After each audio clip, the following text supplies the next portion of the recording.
On a décidé de lancer un mouvement qui s'appelle les Ruches, on est 25 000, dans l'intention de commettre un coup d'État légal en France, c'est-à-dire de prendre le pouvoir et de le rendre au peuple à travers des instruments de décision collective, le référendum d'initiative citoyenne, les mandats impératifs et révocatoires, l'élection des juges, des choses un peu qui nous apparaissent de nature à changer la nature de notre démocratie, qui est aujourd'hui moribonde et qui surtout est en train de nous mener à la guerre. Je suis dans une situation où l'inquiétude est importante parce que la guerre s'approche, parce que nos dirigeants ont intérêt à nous y précipiter et on essaie de créer des forces collectives pour y résister et pour s'assurer que nos enfants et nous-mêmes ne voyons pas nos vies détruites par leurs ambitions et leur médiocrité. Est-ce que Trump n'est pas en train de pousser les Européens à se réconcilier correctement avec Poutine et faire un bloc d'équilibre? Mais donc, on part de la nation. La France est face à une escroquerie actuelle qui est la Startup Nation, qui fait qu'on n'est même pas foutu de se protéger de gamins de 16 ans qui piratent nos fichiers les plus sensibles et toutes nos institutions. C'est parce que c'est la fin d'un monde. Et une escroquerie que je considère alternative, qui est celle qui est proposée et portée aujourd'hui par la gauche, parce que l'extrême droite n'a pas de projet différent, en tout cas le Rassemblement national n'a pas de projet différent de celui de la Macronie. Et une autre escroquerie pour moi, qui est celle de la gauche, que j'appelle... Pour l'immigration. Non, oui, je parlais économiquement. Non, et même sur la migration, c'est faux de prétendre qu'il y a une différence, parce qu'en réalité, dès le moment qu'on reste au sein de l'Union européenne, il n'y a pas de possibilité d'une politique migratoire fondamentalement différente de l'actuelle. Et donc la gauche Zara, qui en fait propose juste plus de consommation pour maintenir le système économique actuel, c'est-à-dire qu'en gros, il propose d'injecter de l'argent qui va fuir tout de suite vers l'étranger pour continuer à consommer des produits qui sont fabriqués en Chine, du textile qui est fabriqué au Bangladesh par nos esclaves préférés. Donc ça, c'est des escroqueries. Or, tant qu'on reste dans des dispositifs d'escroquerie similaires, la France ne peut pas exister en tant que nation. Pourquoi ? Parce qu'elle ne peut pas porter sa puissance. Elle ne veut pas la projeter. Moi, on propose évidemment d'office, c'est-à-dire la possibilité pour le peuple de reprendre la parole qu'on lui a volée en 2005, qui est sur son appartenance ou non à l'Union européenne telle qu'elle existe. Or, l'Union européenne telle qu'elle existe, qu'est-ce que ça donne ?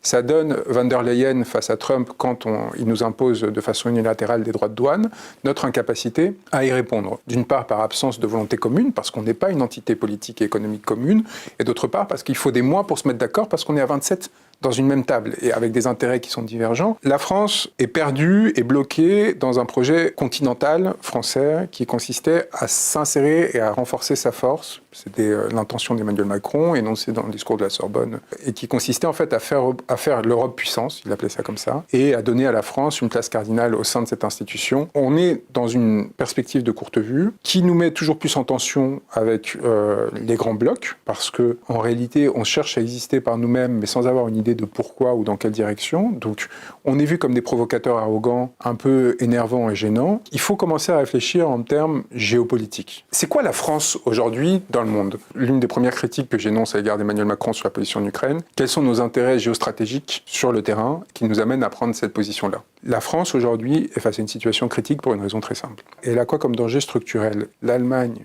en 2026, va avoir un budget militaire 2 fois plus important que le français. Grâce à notre fixation obsessionnelle sur le conflit russo-ukrainien, on est en train de réactiver... C'est pas que le peuple allemand soit ontologiquement menaçant pour la France. Enfin, on pense même structurellement sur l'histoire longue, les Francs étaient germains. Donc, je veux dire, notre nation est née de cette hybridation entre nos territoires et nos cultures. C'est tout simplement que la physique des puissances fait que quand vous avez une course à l'armement entre 2 grandes puissances économiques qui sont par ailleurs en difficulté, qui font face à une crise politique, à une crise économique et industrielle, et qui donc font face à un mécontentement grandissant de leur peuple, qui aujourd'hui se fixe sur la question de l'immigration, qui est un purgatoire naturel de la violence interne. On va sur le bouc émissaire, la figure de l'étranger, mais qui à un moment donné peut très rapidement basculer sur la figure du voisin, et en l'occurrence de l'allemand.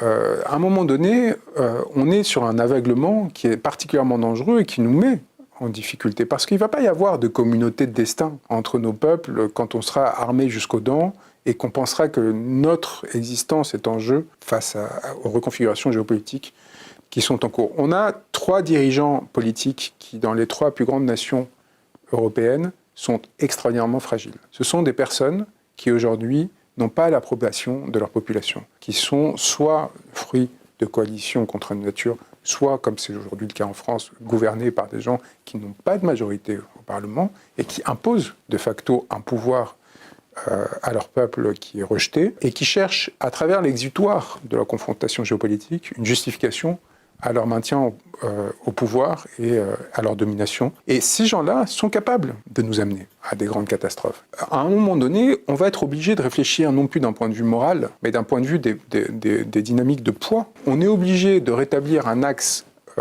franco-russe si on souhaite stabiliser l'Europe. La Russie, elle a tout intérêt aujourd'hui à s'allier avec les États-Unis pour écraser l'Europe. Elle a tout intérêt à pousser dans cette direction. À un moment donné, les Russes vont se dire mais non, mais là je vois en fait l'équilibre qui est en train de naître, ça va être beaucoup plus facile de mettre sous chape l'Europe occidentale sans à chercher de compromis, sans chercher d'accord. On est sur une situation où on manque pas d'avantages, c'est juste qu'en fait de points de force. Sauf qu'on sort de 10, 20, 30 ans d'absence de direction politique et d'absence d'articulation entre notre puissance économique et industrielle et l'État. On a une sorte de dépeçage de l'État qui a commencé dans les années 80 avec des privatisations ordonnées par la droite, accompagnées de cette politique de stimulus keynésienne par la gauche qui nous a saigné parce qu'en fait, on finançait de façon massive l'endormissement des populations par un accroissement de tout ce qui est minima sociaux, standards de vie injectés au lieu de productifs et liés à la vigueur économique. Et de l'autre côté, on vendait les trésors nationaux ou en tout cas, voire pire, on les laissait piller. La proposition de référendum sur la sortie de l'Union européenne et de l'euro, ça vise à quoi? À obtenir une dévaluation compétitive qu'on est obligé de mettre en œuvre aujourd'hui. Parce qu'on est dans une situation où on est en train de se faire massacrer à cause de l'équivalent de l'euro-marque, en gros, et qui nous empêche justement de développer à l'exportation un certain nombre de marchés. Vous ajoutez à ça, en effet, la question du prix de l'énergie, c'est-à-dire du fait on a sacrifié une grande partie de notre écosystème industriel et économique en acceptant ce fonctionnement du marché européen de l'énergie et en fixant sur le gaz le prix de l'électricité. Une fois qu'on va sortir de ce mécanisme, c'est point de départ. Et c'est aussi, il va falloir commencer à vendre, non plus à prix inférieur au prix coûtant, parce qu'aujourd'hui, on vend en gros à 66 € le mégawatt au lieu alors que EDF, ça lui coûte peut-être un tiers de plus de façon générale. Il va falloir à un moment donné qu'on fasse payer la permanence de notre production électrique. La dernière fois qu'on a envisagé sérieusement une sortie de l'euro, c'était au moment de la crise des dettes. À ce moment-là, la base industrielle de la France, c'est à peu près 17% du PIB. Aujourd'hui, on est à 10, 11. Là où il fallait faire une dévaluation compétitive de 20-30% il y a 10 ans, aujourd'hui, il faut que ce soit 30-40%. C'est pas du tout les mêmes conséquences pour le consommateur français. C'est en termes de perte de capacité acquisitive de produits étrangers. Et ça, il va falloir le faire accepter à la population. Le fait qu'il y a un certain nombre de biens qui vont coûter plus cher, on a créé un peuple de consommateurs zombies. Et c'est pour ça que je suis si dur avec la gauche, Zara, avec le NFP, mais aussi avec la France Insoumise qui défend Urbi et Orbi cette position depuis qu'ils ont renoncé justement à tout plan de sortie de l'Union européenne et de l'euro. En fait, on n'a pas de différence fondamentale avec la Macronie actuelle économiquement parlant, si ce n'est sur la politique d'agentification de l'État. C'est-à-dire que c'est vrai qu'il y a une prise en considération par la gauche de la nécessité d'avoir des services publics qui soient plus importantes que celles qui existent aujourd'hui. Mais s'il n'y a pas un réajustement général, on ne va pas rajouter des dépenses à celles qui existent déjà. On se retrouve dans une situation qui amène à l'effondrement économique et qui est intuitivement ressentie par une partie de la population, qui du coup génère une forme de rejet à l'égard de ces forces politiques et qui ne les amène pas à devenir dominante comme elle pourrait l'être. Et donc, nous, on prend le pari qu'à un moment donné, la réindustrialisation de la France va devoir passer par un protectionnisme économique avec des droits de douane similaires à la politique qui a été adoptée par Trump sur un certain nombre de secteurs pour préserver le différentiel écologique et social qu'il y a en France par rapport à ces espaces. On a des atouts là-dedans, notamment le prix de l'électricité, notre parc nucléaire. Juan Branco, président. Votre Premier ministre, ce sera qui? Mais on a des idées assez précises, bien sûr, mais on ne va pas vous le dire maintenant. Mais, en dessous de 50 ans, plus de 50 ans? Plus de 50 ans. Le Premier ministre, plus de 50 ans. Il y a encore des ersatz de forces politiques, de réseaux, de prise de contrôle de réseaux, institutionnels. Ouais, c'est pour ça qu'on est très content d'avoir les îles Kerguelen. Oui, non, oui. ça n'a pas signé. Nous, on ne veut pas d'atteinte au corps. Par contre, il va falloir à un moment donné faire autorité sur un certain nombre de personnes qui ont vécu sur le dos de la bête depuis des décennies, qui nous ont menés dans le mur actuel. Donc ça, la politique de la France ne se fait pas à la corbeille, disait De Gaulle. Donc on est vraiment sur cette disposition-là qui consiste à soumettre les forces qui chercheront à trahir la nation. Et elles vont être soumises à la fois par une...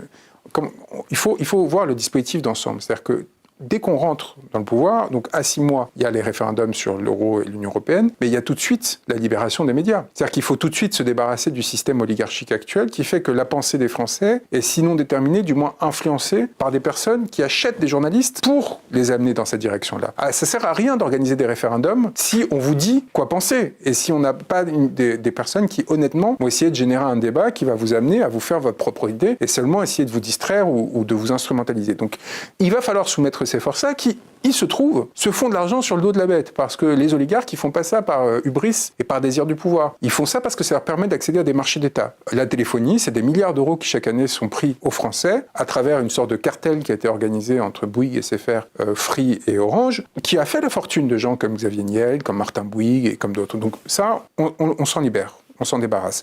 Et on va faire ça secteur par secteur. Non, mais vous croyez pas un peu trop au Père Noël ? Non, on croit à l'autorité et à la force du peuple qui impose sa volonté. On croit à la possibilité de faire un coup d'État. L'élection des juges qui permet au peuple français, à un moment donné, d'avoir une justice qui soit celle qu'il désire. Mais les forces de l'ordre, elles vont obéir. Il y a un moment donné où si on arrive avec la volonté populaire. Il faut vraiment rendre hommage à la coordination rurale. C'est dommage qu'on ne l'ait pas fait en début d'émission. Je le regrette parce que c'est un syndicat qui s'est construit face à une situation monopolistique, pour le coup, de la FNSEA, qui est celle qui nous a amené en coopération avec les autorités de l'État dans le mur de l'agriculture, de l'agro-industrie intensive et productiviste, qui en effet, au sortir de la guerre, nous a permis de sortir de la dépendance à l'égard des marchés agricoles étrangers, des pénuries que ça pouvait produire. On a à un moment la CR qui arrive en fait à rompre avec cette situation et qui arrive à produire des actions et saisir les autorités face à des décisions comme celles qui consistent à nous faire adhérer au Mercosur. Mais il faut aller au-delà. Mais regardez en échange, on va pouvoir leur vendre des services, des voitures. Et... Donc en fait, on est en train de faire exactement ce qu'on a fait avec la Chine. C'est-à-dire, on se dit, oui, mais en fait, on va tout leur déverser et ça va rester comme ça. Et on ne voit pas qu'en fait, la baisse de nos barrières protectrices, mais que très rapidement, il va y avoir une montée en gamme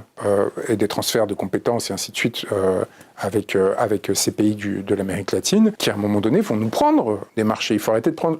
On n'est pas... nos avantages compétitifs, nos puissances industrielles, elles sont le fruit d'une époque où nous avions un accès aux matières premières et notamment aux ressources énergétiques qui nous ont permis d'être les premiers à être industrialisés. On n'est pas des génies par la grâce de Dieu. On avait un capital sur lequel on a pu prospérer, qui nous a amené à faire n'importe quoi, que ce soit la colonisation, les guerres mondiales et tout ça, mais qui a quand même laissé un appareil productif majeur. Et on est en bout de course. On est en train de finir de profiter de cet avantage. Et malheureusement, on n'a pas su se convertir à temps. Et sur toutes les nouvelles technologies, on est complètement largué parce qu'à un moment donné, il n'y a pas eu cette conversion qui est intervenue. Et cette conversion n'est pas intervenue, notamment parce qu'on s'est ouvert, mais au cas de vent, que ce soit à la Chine ou à d'autres, qui, eux, ont fait une remontée de filière progressivement, et qui ont commencé à grappiller nos savoirs. On se fichait de leur gueule il y a 20 ans, je n'en parle même pas, mais même il y a 10 ans encore. Moi, je me souviens, il y a 10 ans, des discours sur les Chinois qui savent que copier, c'était encore dominant. Et aujourd'hui, c'est eux qui sont en innovation, ceux qui font DeepSeek, là où nous, on est largué comme avec Mistral sur l'IA, mais surtout, c'est eux qui fabriquent... Vous voyez, par exemple, avec c'est très important, les processeurs, les microprocesseurs et les transistors. C'est-à-dire la capacité à graver en dessous de 3 on est à 3 nanomètres, on est à 2 maintenant. Quand les États-Unis et Taïwan ont tenté de priver la Chine de l'accès, d'une part, aux cartes graphiques NVIDIA, mais aussi à ces technologies de gravure particulières, ils ont réussi en quelques années à atteindre ce niveau de gravure. Pourquoi c'est très, très important ? Parce que plus c'est fin, plus on arrive à mettre de transistors sur la même surface, et donc plus notre appareil est puissant. Que ce soit le téléphone, l'ordinateur ou tout autre type d'appareil industriel. Et donc, nous, on a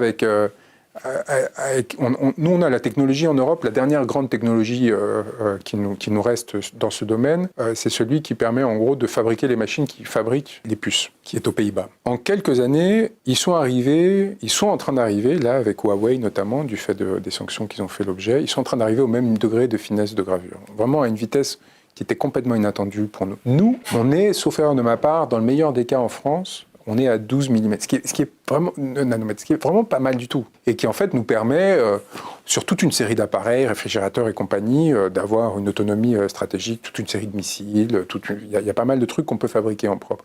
Mais il y a un écart énorme, c'est-à-dire qu'on est là où ils étaient... dans le meilleur des cas, en 2010, voire un peu avant.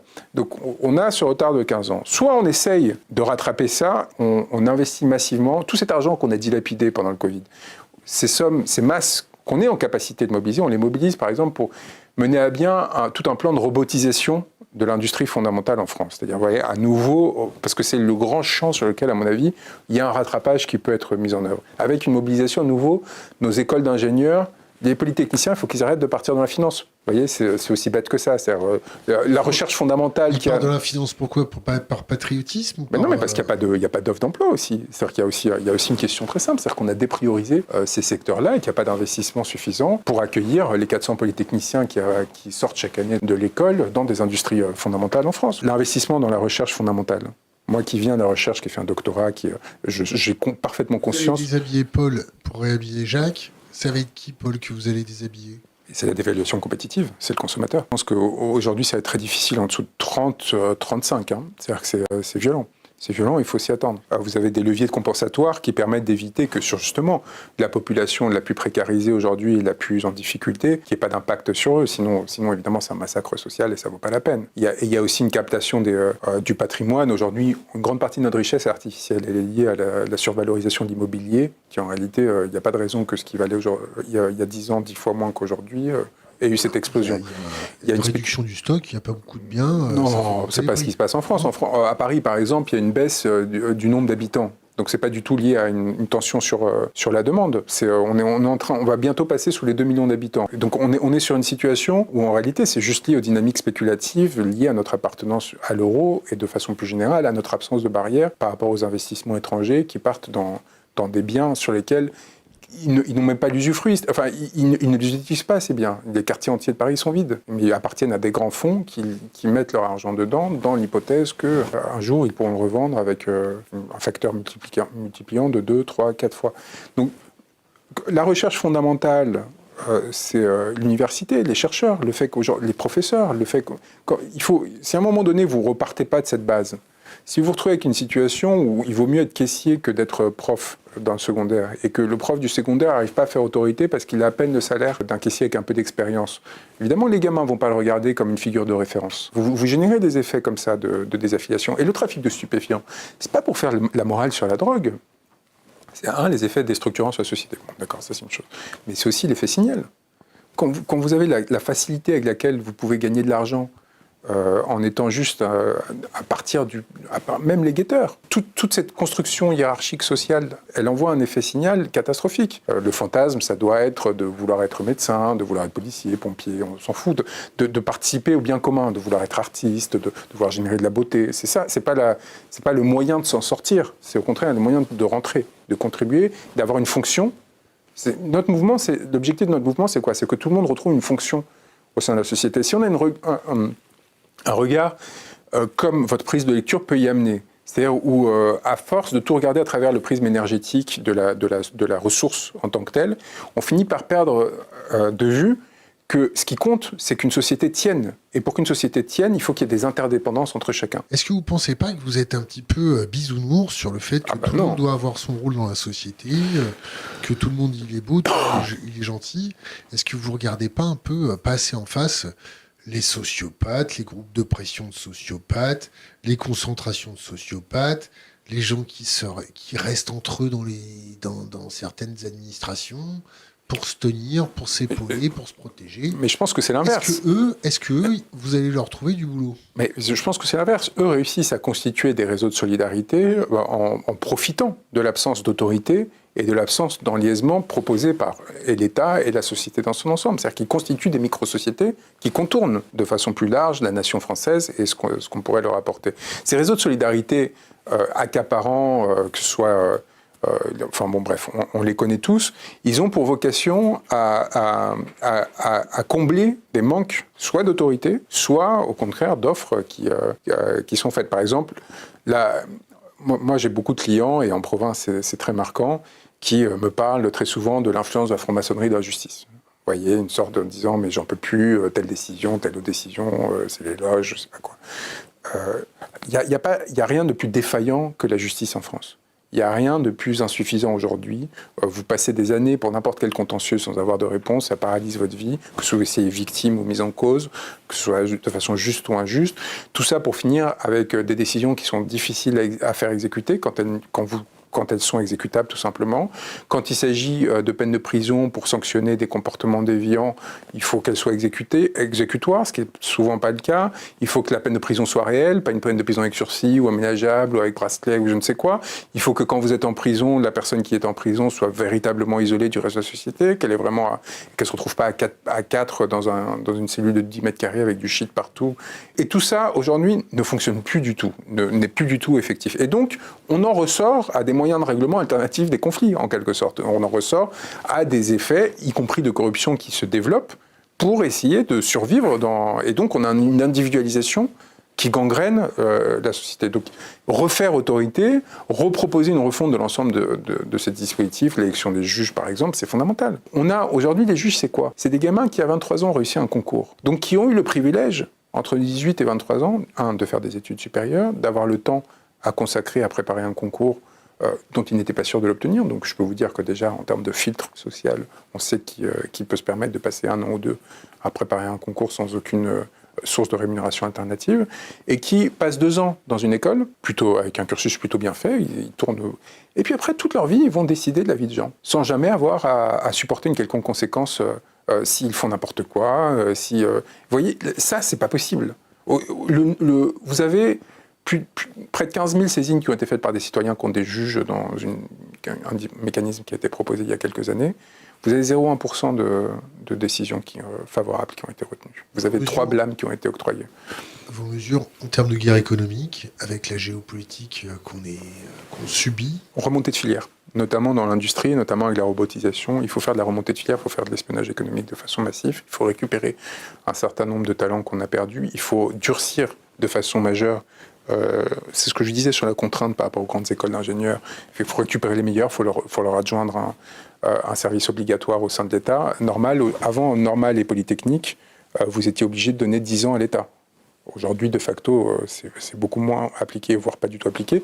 Et ça ne l'est pas en grande partie parce qu'on n'avait pas de débouchés à leur offrir. On ne savait pas quoi en faire de ces gamins. Il faut recommencer à bien payer les chercheurs. Vous avez au CNRS, vous y rentrez à un bac plus 8, après vous rentrez à moins de 2 000 € par mois. Enfin, vous vous rendez compte ou pas? On est dans des situations qui sont aberrantes. Une mission d'autorité beaucoup plus importante par rapport au réseau de corruption, de trafic de stupéfiants et autres. Une refonte complète, notamment des services de renseignement, pour qu'ils arrêtent de chasser les opposants et qu'ils commencent enfin à s'engager sur la défense des intérêts véritables de la nation. Une refonte des alliances géopolitiques, avec un accès à nouveau aux ressources dont on a été privé, notamment en Russie. Il faut arrêter de faire les perles à morale si on est incapable par ailleurs de tenir notre position sur les conflits dans lesquels on prétend s'engager. Et peu à peu, comme ça, vous redessinez en fait une cartographie de la France qui la remet sur 10 à 15 ans en position de redevenir la puissance industrielle qu'elle n'aurait jamais dû cesser d'être, et la deuxième puissance économique mondiale qui était dans les 60. Et à un moment donné, vous voyez bien comment en quelques années, le général de Gaulle a réussi à retendre tout l'appareil d'État pour le mettre dans une direction qui nous a permis de produire des prouesses économiques et industrielles. Et à un moment donné, il faut faire cet effort, et cet effort requiert une certaine autorité. On est sur 600 propositions là, sur la 8e version du projet qu'on a élaboré sur les ruches, que je vous incite à consulter. Sur chacun des domaines, on essaye de traiter en profondeur l'agriculture. L'agriculture, c'est très compliqué de sortir de l'Union européenne. On sort d'un mécanisme, la PAC, qui a hyper subventionné une forme agricole, qui nous a permis d'atteindre une autonomie et une souveraineté agricole. Il ne faut pas détruire cet appareil industriel. Il faut, dans cette sortie-là qui est devenue nécessaire, articuler les politiques agricoles pour s'assurer qu'on puisse maintenir cette capacité exportatrice que l'on a eue pendant si longtemps. On arrive bientôt à l'élection présidentielle. Ouais. Vous totalisez combien d'adhérents? Donc on a créé ce mouvement, on a 25 000 membres, ce qui est très bien par rapport à la France. Parce que, rappelez-vous, Renaissance, il y a 8 000 membres. Hein. Aujourd'hui, c'est vraiment pitoyable. Mais ce qui pose un problème... Est-ce qu'on parlait au dernier de la classe? Voilà. Ce qui est un peu pitoyable à l'échelle... C'est-à-dire que quand j'étais au Mexique, j'ai beaucoup échangé avec les responsables qui sont aujourd'hui au pouvoir. Le parti Morena a 4 millions de membres. Donc, qu'est-ce que ça dit de la dépolitisation d'un pays où le parti qui a le plus d'adhérents, et il faut voir ce qui est vrai ou ce qui n'est pas vrai, c'est à peu près 100 000 sur une population de quasiment 70 millions d'habitants. C'est-à-dire qu'on est dans une situation où en réalité il y a un désengagement massif. Et moi j'ai beaucoup vu au début sur notre mouvement, il y avait beaucoup, ça a été miraculeux en termes de propositions, d'actions et d'engagement, mais aussi beaucoup de gens qui venaient avec un comportement de consommateur. C'est-à-dire qui s'attendaient à ce qu'on soit des prestataires de services. Et qui n'ont pas compris qu'en fait, ce pays, il va falloir le reconstruire et que pour le construire, il faut qu'on construise nous-mêmes notre mouvement d'abord. C'est-à-dire qu'on n'est pas là pour quémander, on n'est pas là pour demander. Est-ce que notre projet est un projet d'engagement, vraiment de lutte pour une souveraineté? La souveraineté, c'est facile de l'agiter, mais il faut avoir à l'esprit ce que ça... Ça me fait penser au Venezuela. On a beaucoup parlé sur Hugo Chavez et les conséquences que ces politiques économiques ont eu ou pas. La grande difficulté à laquelle a été confronté Hugo Chavez, quand il cherche cette révolution, c'était les fils de bourgeois. C'était toute cette élite comprador qui, en fait, s'était habituée depuis 30 ans, grâce au pétrole, à ne pas bosser.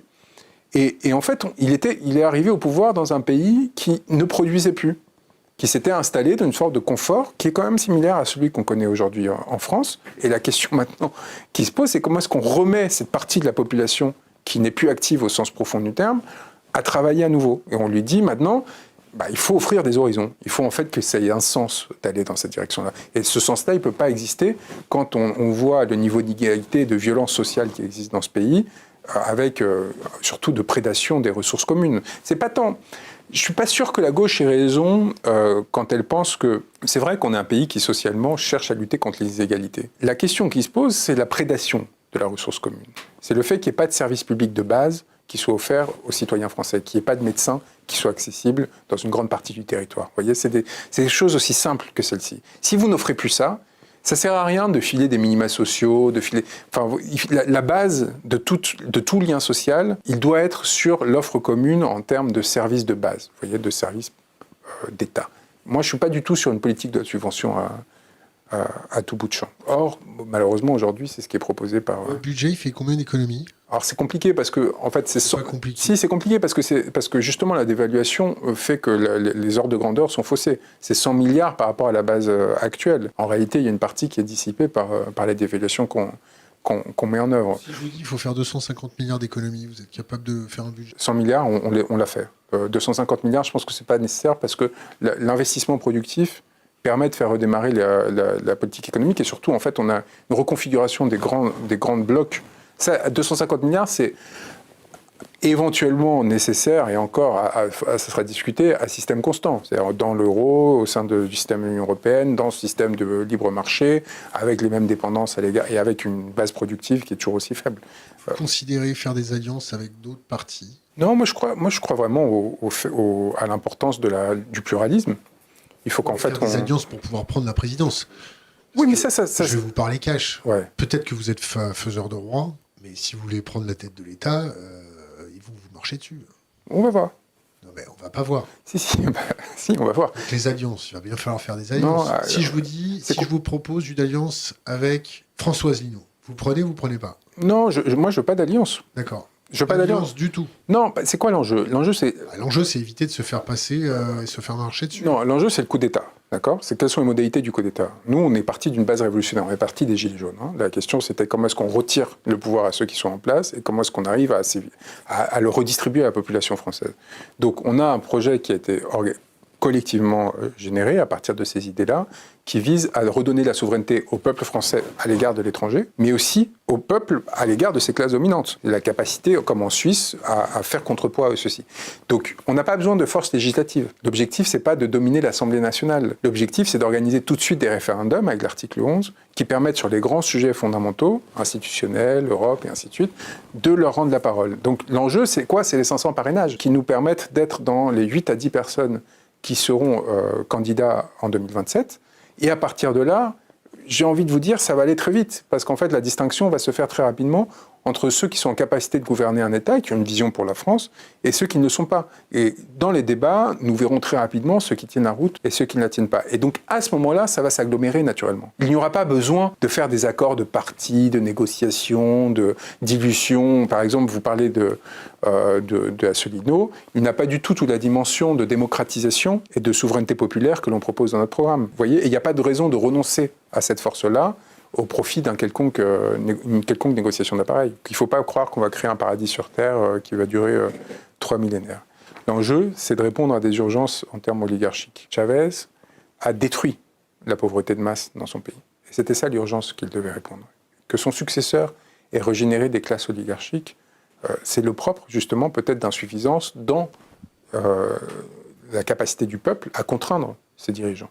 Or, nous, ce qu'on propose, c'est des instruments pour que le peuple puisse à tout moment révoquer ses dirigeants, puisse à tout moment lui donner un mandat impératif sur un sujet. Pourquoi le mandat impératif est devenu important pour les Gilets jaunes ? Parce que c'était au moment où ils voulaient privatiser les aéroports de Paris. Or, il n'y avait aucune raison d'y procéder si ce n'était engraisser les banques d'affaires et les petits amis qui pourraient devenir actionnaires de cela. Et donc... Résorber la dette. Oui, avec je ne sais pas combien c'était, 10 milliards, ils en ont rajouté 1000, non ? Sauf erreur de ma part. Donc on voit bien que justement ce discours sur la dette était complètement instrumental. que ce n'était pas l'objectif réel qui était poursuivi. Et donc, à un moment donné, la possibilité offerte au peuple de, sur un sujet donné, dire ça non.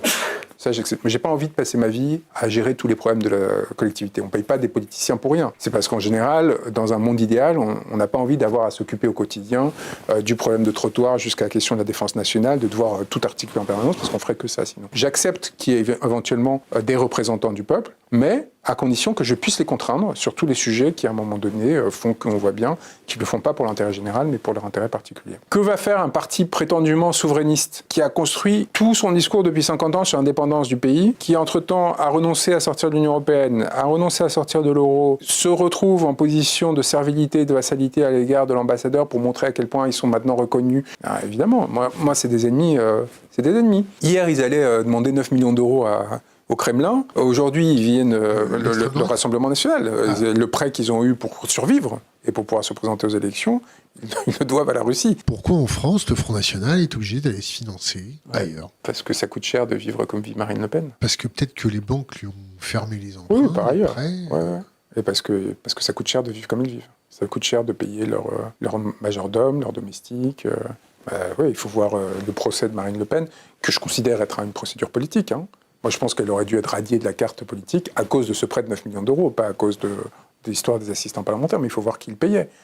Il y avait le cuisinier, il y avait le chauffeur, il y avait sa vie grand train. Il ne faut pas oublier que pour eux, la politique, c'est des ressources.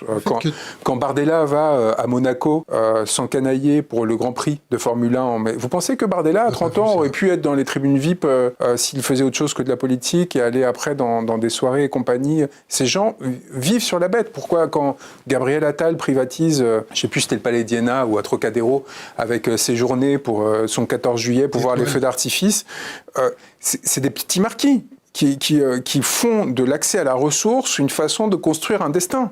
Sauf que plus personne, comme ils n'ont plus l'ampleur pour diriger le pays et qu'ils n'apportent rien au pays, évidemment, derrière, on se retrouve... Donc ces gens-là coûtent de l'argent structurellement. Moi, je pense que pour faire une campagne présidentielle, c'est pareil, les 50 millions d'euros qu'on attribue à Nicolas Sarkozy pour sa campagne, dit-on, c'est de procédure, ça a financé...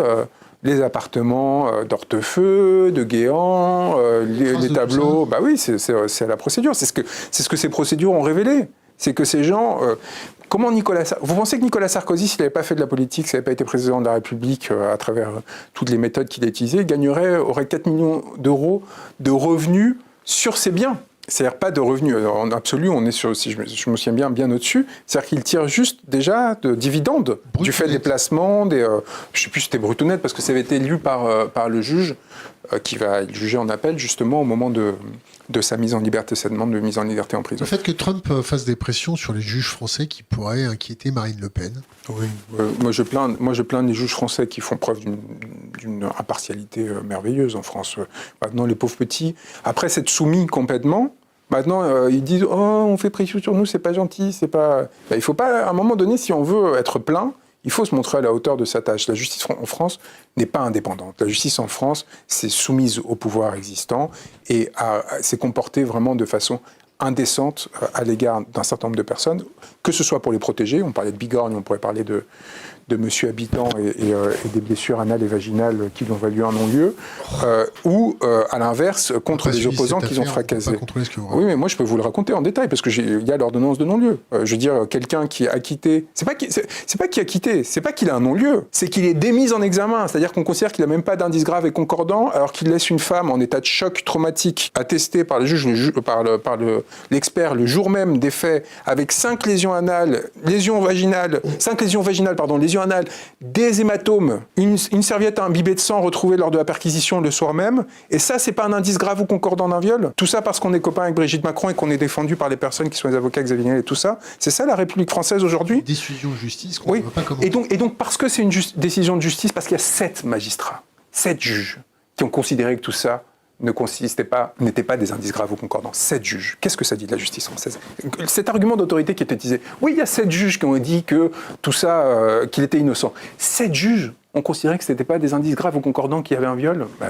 Alors quoi? Où est-ce qu'on est? Question Internet que je découvre avec vous. La France est le seul pays au monde à être présent sur les 5 océans. Atlantique, Pacifique, Indien, Arctique, Austral, grâce à son domaine maritime incluant territoires ultramarins.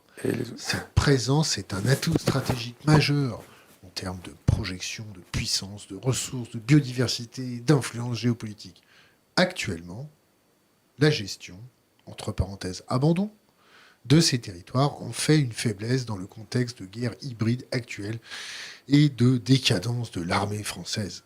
Si M. Branco était au pouvoir, quelles seraient les solutions et les décisions politiques, militaires et économiques à adopter pour transformer ces vulnérabilités en atouts? C'est une grande des virgules plus que ça, les gars. Non, mais c'est une question fondamentale parce que qu'est-ce que doit être la France? Est-ce que la France est une Sparte qui, comme elle l'a fait ces 20, 30, 40 dernières années, intervient régulièrement dans des domaines militaires, y compris pour entretenir son appareil offensif, et qui utilise ces territoires comme justement des moyens de projection, mais des moyens de projection à quelle fin en réalité aujourd'hui? C'est-à-dire qu'on avait toute une articulation artificielle sur le Conseil de sécurité de l'ONU. Le carnaval. Non, mais il faut pas être méprisant à l'égard des populations ultramarines. Mais en plus, moi, je parle de la projection. Ah oui, oui, c'est ça, pour pouvoir, le 14 juillet, dire, voyez, on est la grande puissance, tout ce discours qui vient d'être discuté. Et en même temps, tous les vecteurs de projection réelle de puissance. Je vous donne un exemple,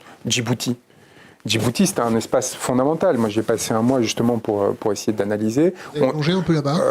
J'ai surtout traversé la mer Rouge pour aller au Yémen. J'ai failli plonger, mais ça n'aurait pas été très agréable. Il y a des petits requins là-bas. Et l'île aux 7 frères où j'ai dû passer 24 heures pour éviter les patrouilles saoudiennes. Mais on est sur avec la DGSE qui m'a exfiltré d'ailleurs, c'était assez drôle. Pourquoi je parle de Djibouti? Djibouti, c'est une base de projection très importante au Moyen-Orient, justement dans un espace cardinal, parce que c'est ce qui permet d'accéder au canal de Suez et qui donc est le lieu de transport maritime par excellence. On était dominant, d'accord, parce que c'était une ancienne colonie, parce qu'on avait maintenu des accords de défense. Aujourd'hui, il y a 5 bases militaires. Les Chinois, même les Japonais y sont aujourd'hui, les Italiens, les Russes, et les États-Unis évidemment, et on se retrouve dans une situation où on ne pèse plus du tout en fait dans la région et on n'a plus de capacité à influencer, si ce n'est grâce encore à notre marine nationale qui nous permet de projeter des bâtiments pour escorter certains navires commerciaux, mais qui de toute façon se sont détournés de cette route et n'y reviennent pas. C'est intéressant, c'est vrai qu'ils continuent à passer par l'Afrique du Sud et le Cap de Bonne-Espérance. Et donc on est dans une situation où on ne sait plus pourquoi. En fait, on a ces territoires et on a bien vu que le Royaume-Uni, avec son Commonwealth, en fait, a beaucoup mieux géré la décolonisation que nous. Et il n'avait pas besoin de maintenir des colonies sur les 5 mers, sur les 5 océans, pour garder une forme de présence et de puissance géopolitique. L'autre enjeu, c'est que ces populations ne veulent pas leur indépendance aujourd'hui. La Guadeloupe, la Martinique, j'y vais très souvent. C'est des territoires qui se sentent français et qui ont envie de le demeurer. Donc il n'y a aucune raison de s'en défaire. Par contre, il faut réfléchir à une gestion complètement différente de ces territoires. Il faut arrêter d'envoyer des sous-préfets ou des préfets comme si c'était des gouverneurs coloniaux. Il faut développer, en fait, il faut leur donner une capacité de gouvernance locale, ou au moins que les fonctions régaliennes soient occupées par des gens qui viennent du territoire. Ça c'est la décision de départ la plus importante pour les ultramarins. Il faut qu'ils soient jugés par des gens qui habitent ces territoires, pas des gens qu'on dépêche là-bas tous les 3 ans. Il faut qu'ils soient dirigés par des préfets qui viennent de ces territoires. Ça, il faut qu'on sorte avec ce centralisme qui est complètement antidémocratique. Question Internet. Avec la durée des mandats, comment pense-t-il pouvoir mettre en place tous ces changements, entre parenthèses, quand il faisait référence à De Gaulle, fermez la parenthèse. On change la durée des mandats. Et on 30 ans il faut une cohérence politique sur 15 à 20 ans. Donc il faut la possibilité d'avoir des mandats renouvelables de 7 ans, avec, par contre, mandat révocatoire. C'est-à-dire qu'à tout moment, le peuple peut décider de retirer son mandat à quelqu'un qui lui a donné. Et par ailleurs, les référendums d'initiative citoyenne et les mandats impératifs, c'est-à-dire la possibilité d'intervenir directement dans les affaires publiques. Sinon, on crée un étouffoir démocratique. Mais il faut de la continuité, évidemment. On ne peut pas prétendre que sur un mandat de 5 ans, les choses puissent être changées de façon... les fondamentaux de notre pays puissent être changés. Question Internet. Bonsoir Monsieur Branco. Abeille de la Ruche 46. J'ai lu le projet version 8 qui me paraît très complet et parfaitement radical pour créer une rupture avec le système actuel. Étant donné le nombre de propositions radicales visant directement les élites, n'avez-vous pas peur de vous faire disqualifier rapidement, tellement le système est verrouillé. Ah oui, c'est sûr qu'on n'est pas Sarah Knafo, on n'a pas le droit dès 20h en ayant fait 0,75% aux élections. Elle n'est pas là pour se défendre. Mais et je le sera, défends toujours j'imagine. les gens qui Mais sont c'est pas là sa pour se faute. défendre. C'est pas sa faute. C'est pas pour contre elle que je dis ça. C'est juste qu'on voit bien la façon dont est organisé l'espace public et le débat public en France. Donc il va falloir. C'est pour ça que c'est une responsabilité collective. C'est notre responsabilité à nous, à chacun d'entre nous. Par exemple, je vais vous donner des idées. Il y a des gens qui ont commencé à faire des shorts de mes vidéos et des entretiens comme celle-ci et à les disséminer sur TikTok. N'oubliez pas de mettre les sources à chaque fois et de nous soutenir sur Tipeee parce que c'est bien beau de nous diluer dans la masse Internet, mais nous, on se prend la tête. Mais vous voyez, mais ça, et notre communauté nous finance pas pour rien, et donc il faut que ce soit un mouvement vertueux. Donc, mais cet instrument-là, en fait, c'est facile à mettre en place et ça permet de compenser les centaines de milliers ou millions d'euros qu'investissent dans les agences de com nos concurrents. C'est-à-dire qu'il faut en fait à chaque fois trouver par la base des moyens de dissémination de nos idées et c'est devenu possible. Je vous invite vraiment à lire le projet parce qu'il y a une cinquantaine de propositions sur les institutions à part entière, pour montrer en fait que ce soit sur la justice, sur la fusion du Conseil d'État, de la Cour de cassation et du Conseil constitutionnel en une instance unique avec la création d'un défenseur du peuple, toute une série de mécanismes en fait très détaillés. On pourrait faire un entretien sur ces seules modifications pour rendre le pouvoir au peuple. Comment on retrouve un pouvoir régalien sur notre monnaie? Déjà en réactivant la Banque de France et en sortant de Francfort, en menant les mesures qui ont été abandonnées sur la séparation, l'équivalent du Glass-Steagall Act, de banques de dépôt de banques commerciales et de... La séparation des banques commerciales et des banques d'affaires. Oui, voilà, des institutions financières, en créant un pôle public du crédit qui soit unifié. On sort des bêtises de la BPI qui ont justement financé la Startup Nation et de l'ego de son directeur qui pense qu'il est honorable pour un haut fonctionnaire, je parle de M. Dufour, que vous devriez inviter d'ailleurs, d'intervenir dans le débat public alors qu'il n'a aucun mandat pour le faire et alors qu'en fait il est censé agir pour l'État de façon neutre, avec un devoir de réserve, et qui donne des leçons du haut de ses salaires mirobolants. Voilà, je pense qu'il y a toute une série d'actions, là pareil, sur la question financière, avec justement le contrôle de change qui, à travers la sortie de l'euro, nous permettent de reprendre un peu la main sur les flux financiers, et une définanciarisation de l'économie qui est devenue urgente et nécessaire, parce qu'autrement, on sera les premiers à subir les conséquences de la prochaine crise qui va nécessairement intervenir. On pourrait parler de ce qui est en train de se passer là avec... le caractère absolument délirant des valorisations boursières dans le monde occidental et des conséquences que ça va avoir quand ça va exploser. L'IBEX, donc par exemple l'équivalent du CAC 40 en Espagne, a pris l'équivalent des 20 dernières années en 6 mois de valorisation. C'est une folie. On est en train de se précipiter dans une création artificielle de valeur dont on voit bien qu'elle est inexistante parce que les gens souffrent pour se loger, pour se chauffer, pour consommer 3 fois rien, et on est en train de provoquer une crise où si on ne reprend pas le contrôle sur les instruments avant que ce soit trop tard, eh bien, on va le payer très cher. Question Internet. Comment M. Branco considère l'immigration pour la France? Opportunité ou charge? Faut-il réduire ou l'encourager? Un sujet aussi clivant pour la population mérite d'être abordé et ne l'est malheureusement pas dans le programme actuel, entre parenthèses, de ce que j'ai pu en lire. Oui, il l'est plus sérieusement que tous les autres, parce que dès qu'on sort de l'Union européenne, on reprend le contrôle sur les frontières et donc sur la politique migratoire. Et donc on rend la possibilité au peuple français de décider quelle politique il adopte sur ces questions. Ensuite, il y a la question qui est beaucoup traitée par Mme Nafo, à mon avis pas dans le bon sens, sur la politique de coopération. Nous, on revient par exemple à une politique de coopération purement bilatérale. On sort de tous ces grands fonds dans lesquels on investit des milliards le plus souvent à incitation américaine, pour avoir une coopération avec les pays tiers seulement basée sur les fondamentaux, la recherche, l'éducation, la langue française. Et donc on reprend, en fait, on redonne les instruments de contrôle, de décision aux Français, les frontières, le narco. Pardon, mais c'est l'espace Schengen. C'est-à-dire qu'à un moment donné, il y a une déresponsabilisation collective sur le contrôle des frontières, donc les flux à la fois humains et de marchandises, et donc évidemment qu'on perd. Et c'est ça qui crée la crise aussi identitaire que connaît. Moi, je pense que la crise identitaire française, il y a 2 choses. La perte de contrôle sur les frontières, mais aussi la perte de contrôle sur notre appareil productif. Ce que je dis à chaque fois, c'est-à-dire que quand on consomme des produits qui n'ont plus aucun lien avec notre territoire, qui ne disent plus rien de ce qu'on est, quand on s'habille comme s'habillerait n'importe quel membre d'une classe moyenne mondialisée, on finit par ne plus se reconnaître. Oui, on finit par ne plus avoir d'identité en propre, et donc on cherche à se distinguer, on commence ça génère une angoisse de soi, une angoisse de la vie dans laquelle parce qu'il n'y a plus de dispositif de reconnaissance. De savoir qui fait partie de notre espace plus ou moins proche, qui est notre allié, qui est notre ennemi. Et donc on se retrouve dans cette situation où à un moment donné, on finit par vouloir projeter cette angoisse sous forme de violence à l'égard de tiers. Donc il y a toute une série comme ça d'éléments qui m'apparaissent fondamentaux. Et après, il va y avoir un travail très important à mettre en œuvre à l'égard des puissances de la Méditerranée. Je pense que la France comme puissance méditerranéenne, ça va être un vrai sujet. Pensez-vous être encore vivant en 2027 ? C'est une bonne question parce qu'il y a plusieurs formes de mort. Il y a la mort physique et il y a la mort sociale. C'est-à-dire la capacité à un moment donné à survivre à toutes les offensives réputationnelles. J'avais hésité en venant vous voir parce que beaucoup de gens ne savent pas qui je suis.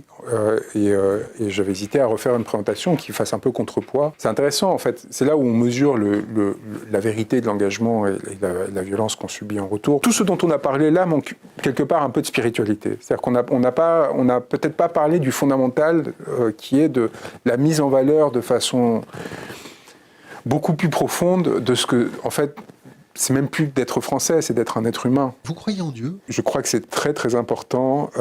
J'ai découvert assez tard les évangiles. Ces évangiles et l'histoire de Jésus telle qu'elle nous a été contée et qu'elle en fait, sert de point de repère sur un certain nombre de principes qui sont suprapolitiques. C'est très important pour toutes les générations, en particulier les nouvelles, ce qui ne veut pas dire faire du prosélytisme religieux, mais de se confronter à ces textes qui ont fondé 2000 ans d'histoire, en fait, de notre histoire. On ne peut pas se comprendre si on ne sait pas de quoi on part, quand bien même on soit devenu une société laïque où on est passé de 80 à 30% de croyants en même pas 30 ans, ce qui est d'ailleurs une rupture phénoménal, qui n'est pas du tout étudié par les appareils politiques. Comment ça se fait qu'il y a eu cet effondrement de la croyance ? C'est très intéressant, c'est pas un jugement d'ailleurs, c'est juste... Et qu'est-ce que ça change ? Ça change tout. À travers la croyance, c'est toute une série de valeurs, de principes, de modes de comportement qui étaient transmis. Mais c'est comme le livre, comme vecteur de transmission d'informations. Vous voyez, c'est juste, on ne lit plus de livres, on lit d'autres choses. Mais avec le changement de modalité de transmission, le type de savoir aussi change.